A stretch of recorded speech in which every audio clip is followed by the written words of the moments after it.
Hi, welcome to Love Saranghae with Peter and Andrea. In the next 30 minutes, we'll take you on a journey into the exciting world of entrepreneurship, relationships, and the secrets behind achieving that coveted glow. Are you ready? Let's go.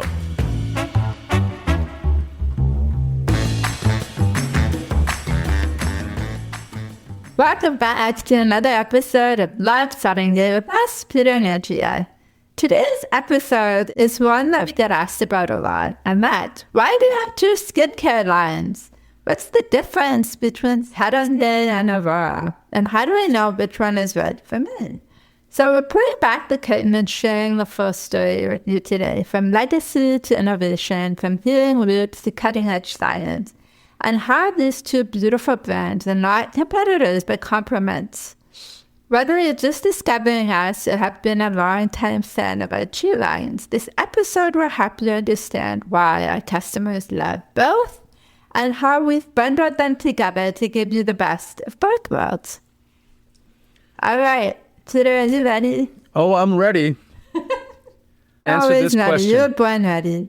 Okay, so let's start with this question. How did Saranghae and Orora each come to life, and what inspired you to create and lead two separate skincare brands? Okay, yeah, this is a great question. And it's a question that we get asked all the time. Why do you have two brands, and how does it work? So I'll give you the origin story, and then we can kind of hash out with different questions and exploring what they all mean. The Saranghae means I love you in Korean. Okay, it's the original brand. And Saranghae was the brand that we created when Andrea and I both decided to start a skincare brand together based on my mother's formulation. And that makes sense, right? Because it was going to be Korean beauty, K-beauty, Korean skincare, based on my mom's formulation. And we needed a name that reflected the brand, or at least where we were going. And Saranghae was perfect because it was what my mom tells me now, not before, yeah. Because Koreans, as everyone knows, we don't tell our kids that we love them. So, yeah, there's no display of affection in Korea. Yeah, which was why I named it Saranghae, because my mom said that word for the first time when we were ever. deciding. When we were deciding for the name of Korea. I think that's the cool part, is that your mom never said it. I mean, she just calls you one day while we're in the middle of figuring out what to name our company. Yeah. That is a tribute to her. Yeah. And she says, I love you. And you're like, are you sick? Are you dying? What's happening? Yeah. So, I mean, the name came very like serendipitously, right? It was meant to be that way. So Saranghae, it fits perfectly into the brand that we were building at that time. Aurora Skin Science was the product of a very expensive marketing engagement with a consulting firm we chose to basically help build this brand for us. And the reason why we created Aurora was about 4 years into running Saranghae, our chief brand officer at the time, Leslie, asked me to have a conversation with a founder of a company called Geltor. It was a contact of a contact who had come up with a very specific ingredient that had a purpose in skincare, but had not been commercialized yet. So, she was wondering if I'd be interested in talking to this guy. Could this be something that we could commercialize and be interested in? So his name was Alex Lorstani, and we had a conversation over the phone. And basically what I found out was that they were creating a biotech company that would mimic the structure and function of proteins. In this case, the structure and function of type 21 collagen protein by using plant-based materials. So it would be completely vegan. It would be collagen protein hydrolyzed, or what we call peptides at the time. So it's a string of amino acids that create a protein, and it's called a peptide. And type 21 collagen would be exactly the same as human collagen, type 21, and this would trigger the production of type 1 collagen. That's the science behind SH polypeptide 121. When I discovered what this was about, I was floored. Like, it was incredible technology. And so we decided to create a brand around it. What we all decided at the time, though, was that it did not fit the Saranghae brand. Right? Saranghae was all about traditional Korean skincare around my mother's formulation. Aurora Skin Science was built upon this crazy new technology called SH polypeptide 121 from a brand new company that, created proteins from scratch.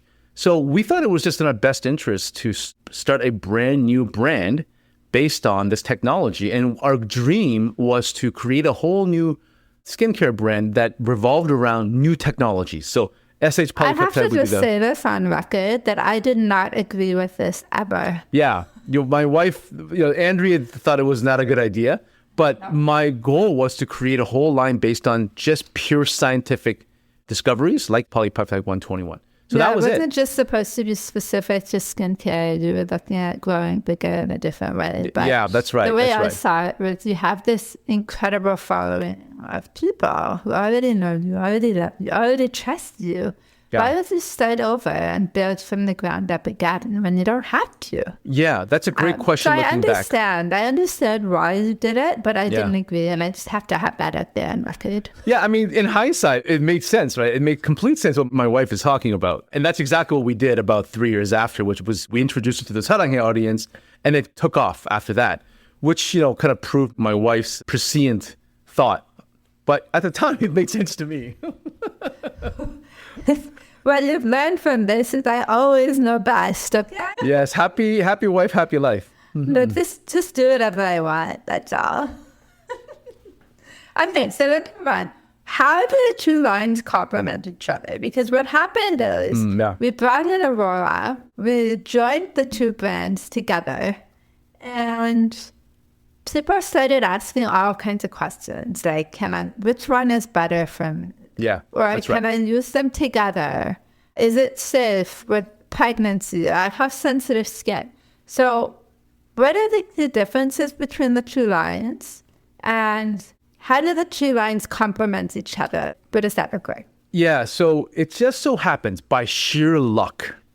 Okay, it wasn't designed this way, but it just so happens by sheer luck that the Aurora products served a specific function and need that was a bit of a hole in the Saranghae products.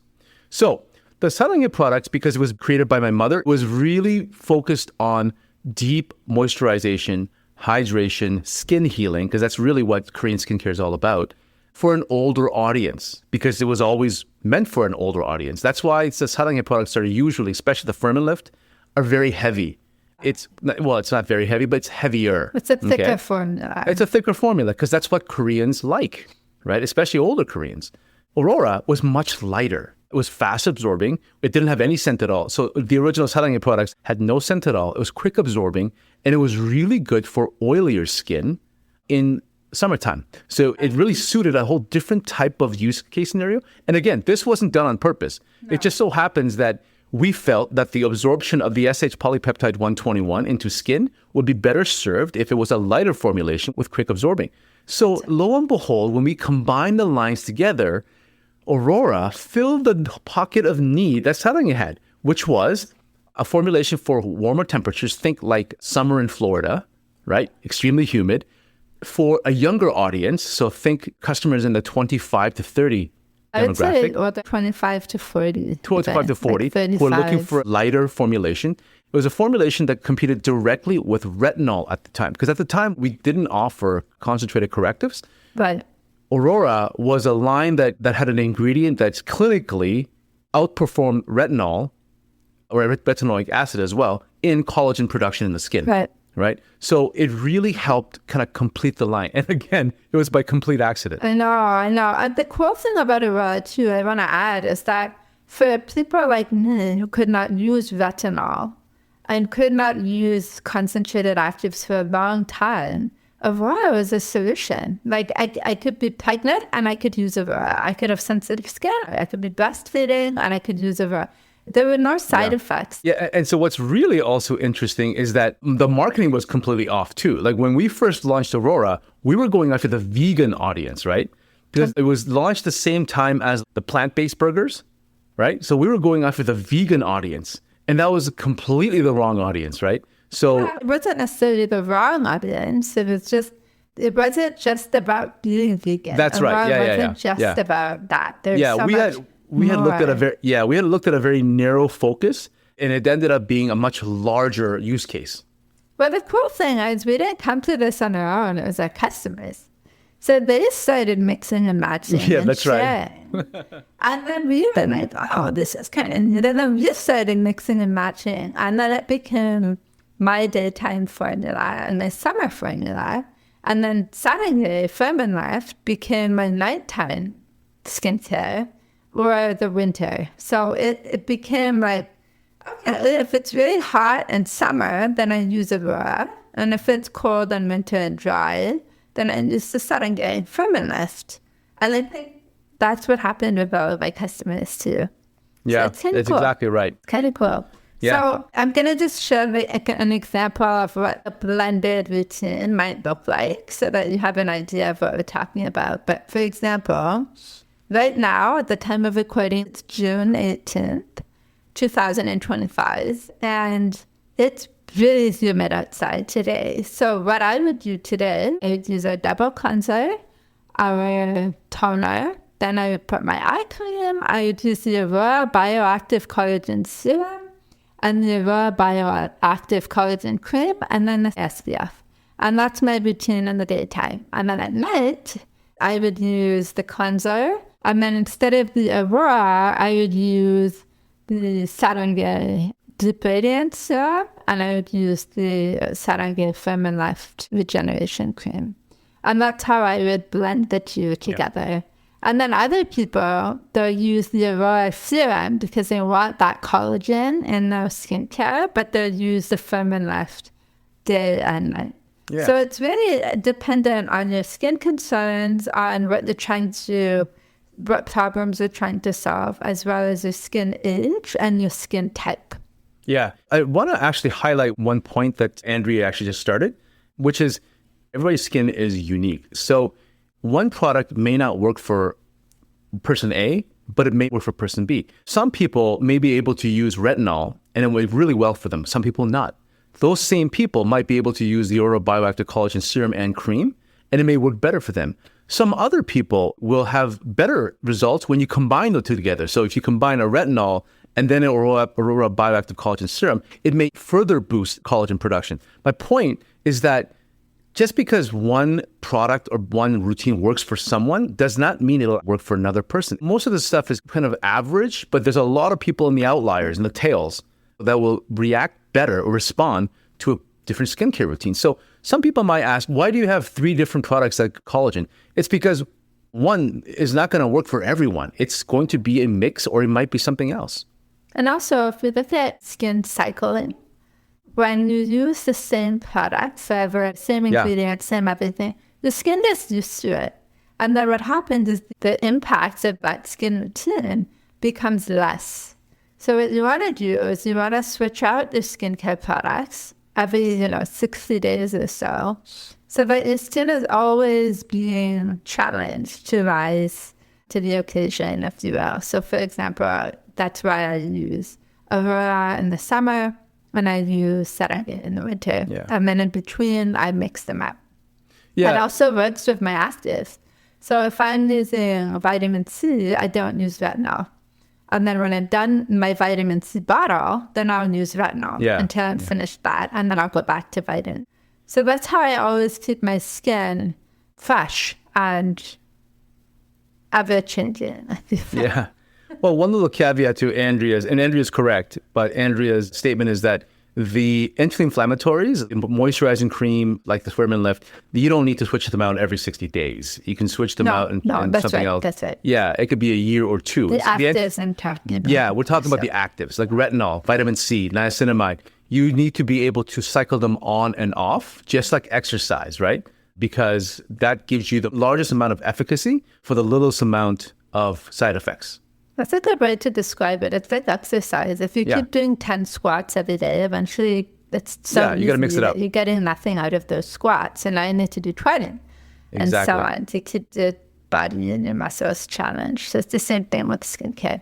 Okay, so someone brand new, how do you recommend they start, Peter? Especially if they're dealing with combo concerns like aging, sensitivity, or hyperpigmentation. What would be your recommendation for a beginner who's coming into both of our brands and not sure where to start? Okay, so my recommendation for someone who's just beginning, anyone who's never really had a skincare routine or, just had a very, very simple skincare product maybe, and they're coming to try a K-beauty skincare routine, the very first thing I would do is say, okay, we need to basically have a 6-week to 8-week period where your skin just gets better, right? Skin healing, which is basically just a lot of anti-inflammatories and a lot of really good moisturizing products. So I would recommend our complete 5 steps. So cleanser, toner, eye, deep radiance essence and serum, firm and lift. That's a very good place to start. If budget is a concern, a 3-step, usually a cleanser. Always a cleanser. Always a cleanser. Always a cleanser. A serum like deep radiance and firm and lift. Those 3, right? Those 3 are a very good place to start. You can also do a cleanser or a bioactive collagen serum, bioactive collagen cream, or a cleanser, a snail mucin serum, and a firm and lift. So the point is you cleanse, pillar 1, you add a base layer hydration or moisturization with a serum, a healing serum, and then you have a moisturizing cream and a sealant or seal with a cream. Those 3, that's the basic. Now, once that happens, level 2 or the next phase is address a skin concern. The hyperpigmentation seems to be a very popular one or one that a lot of people deal with. So if that's the case, you add 2 actives or an active duo, the 25% vitamin C serum and then 10% niacinamide serum. What you don't want to do is say, I want to address hyperpigmentation and acne at the same time or anti-aging at the same time and start mixing all the actives together like retinol, vitamin C, niacinamide, azelaic acid, isotretinoin. That's the mistake. Then basically your skin will revolt on you, right? So choose one, address that. Every 45, 60 days, the next phase, let's address anti-aging or acne, etc. But never losing the fact that it always must be balanced with an anti-inflammatory skincare routine, right? Cleanse, actives, serum for hydration, moisturization for sealing. So that's the general methodology of building a skincare routine. Yeah, agreed. I think we tend to complicate things, and when you try to overcomplicate the skincare, number 1, you'll be consistent with it. And number 2, you're not going to solve the problems you're hoping to solve. You probably create more problem. So the first step is to find a foundational skincare routine that you can be consistent with. And that could be Aurora or Saranghae, depending on your skin types. If you're oily, I would suggest the Aurora 5-step. And if you're more dry, on the drier side or more mature skin, the Saranghae 5-step. If 5 steps is too much for you, then just dumb it down to 3 steps. Whatever it is that you can be consistent with, that is what you start with. Yeah, I want to ask one last caveat here, and I'm just reminded of a question from one of our customers, because she basically started using, which was recommended by a dermatologist to use, a retinol cream, and her skin started peeling, so she stopped. Okay. I remember this. Is that a common occurrence? Actually, it is. If you have the choice of using separate products and layering together, or choosing a all-in-one product, our recommendation is to choose the layering. It might be a little bit more expensive, but you have a lot more control, and that's very important. And layering has its different functions. So when you use retinol type cream that has multiple functions, right? Like it gives you retinol and then it's to moisturize your face at the same time. It doesn't do either one very well. It does a little bit of both, and that's what all-in-one products do, a little bit of everything, but it doesn't do any one thing very, very well. Some moisturizer with an SPF built into it, and I think you get the same protection as you would if you had 2 separate products. Exactly. So in this particular case, for example, with this customer, it's better for her if she had used a retinol serum, a concentrated retinol serum like our 0.1% retinaldehyde serum, and then wait until the serum absorbed, applied a hydrating serum, a base layer hydration on top of that, and then a cream on top of that. I guarantee she wouldn't have peeled. Her skin would not have peeled, because that's 2 steps after the retinol, which is a very inflammatory serum, would have calmed her skin right down and then seal all that in. That's the whole point. So those 2 steps are moisturize and protect. And I know I said 3 things instead of 2, but the moisturize and protect would be the second step. And the seal would be the snub you're saying, or the serums, the hydrating serums that just calms the skin down. Those steps after the retinol are really important. And if they're combining a retinol and a cream together, they're missing out on that healing step that's really important. I think most customers or most people listening to this podcast will innately get what we're talking about. But the general rule, all-in-one products are meant to do a little bit of everything for a budget, but it won't do them very well. It's better if you spend a little bit more money get the exact specific serums and creams that you want in that function. So a serum that does one thing really, really well, and a cream that does one thing really, really well, and then layer your products on top. That's what the Koreans do. That's why we have a 10-step to sometimes 15-step, but a 10-step skincare routine. We don't combine all that into one cream. That's right. But in North America, we were not raised that way. So it's definitely hard us to wrap our heads around. Even 4 and 5 steps, I find people struggle with that. But it is better for the skin, truthfully. Well, I mean, we're a perfect example. We tested this on ourselves. Like, I went from 1 product to 2 product to 3 product, and now I have a 4-step morning routine and a 7-step night routine. It continually changes, but there's a reason why my skin looks way better than it did 10 years ago, and reason why I continue to invest time, effort, and energy into a skincare routine, because it works. And all I have to say, if Peter can do it, anyone can do it. Yeah. If I can do it, I come from the world of the laziest is the best. If I can do it, anybody can do it. It doesn't take that long. We hope that today's episode gave you a deeper look into the heart of both Saranghae and Aurora, and why we believe these two skincare lines together create something truly unique in the beauty space. Whether you're drawn to the healing tradition of Saranghae or the clinical performance of Aurora, or maybe like many of our customers, you're embracing both. We're here to help you create a skincare ritual that reflects your story, your needs, and your glow. As always, if you have questions about anything we talked about today, anything at all, please reach out. We're on the DM away. Thanks for being here, and we'll see you next time. Take care, everyone. Bye-bye. Thanks for listening to Love Saranghae with us, Peter and Andrea. If you've enjoyed this episode, leave us a review. Your ratings and reviews help more people like you find our show. Don't forget to subscribe so you never miss an episode, and share this podcast with someone you think would love it. Until next time, love yourself, love one another, and love the world.